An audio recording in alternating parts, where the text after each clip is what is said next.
Hi guys, may isi-share lang po ako sa inyo na ah, problems about po sa ate ko na nandoon sa Maynila. Tumawag kasi siya kahapon guys sa video call. Naawa ko sa kanya kasi may sakit po siya ng nahipa.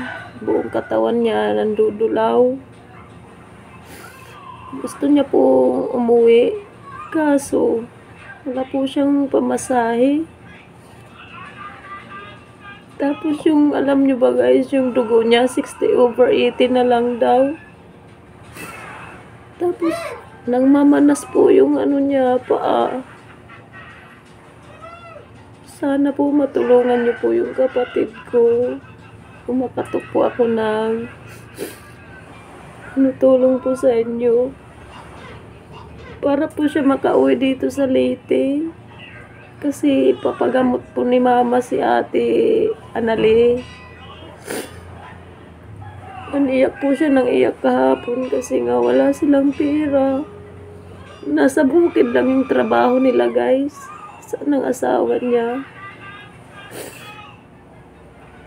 Kaya yung namumblema ako guys kasi wala din akong pera eh. Gusto ko magpadala sa kanya kasi wala pa akong pera eh. Sana po matulungan niyo po yung ano ko, kapatid.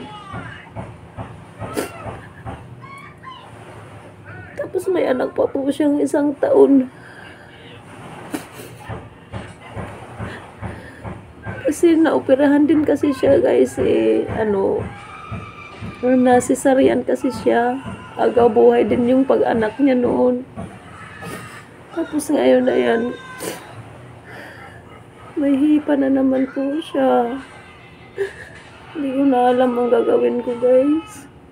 Kaya sana po matulungan niyo po yung ate ko na nasa Maynila. Gusto niya po umuwi kaso wala po siyang pamasahe. Kahit kunting tulong lang po. Kumakatok lang po ako sa inyo ng tulong. Ayoko po mawala ate ko guys.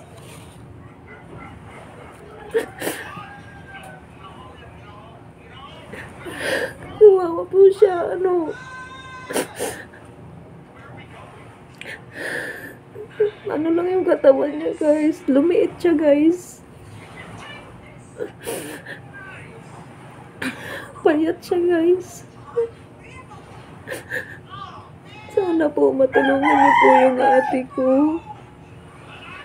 Yun lang po ang hiling ko. Yung pamasahe lang po niya. Sana po matulungan po ninyo.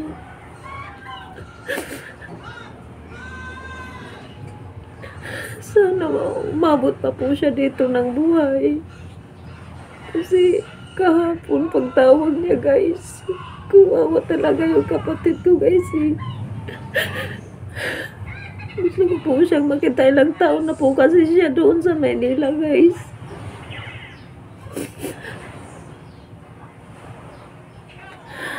Lang guys, sana matulungan niyo po ako kahit kunting tulong lang po. Salamat guys, dito na lang po yung ko po.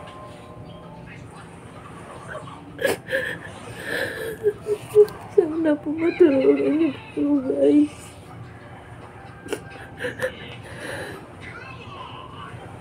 Salamat guys.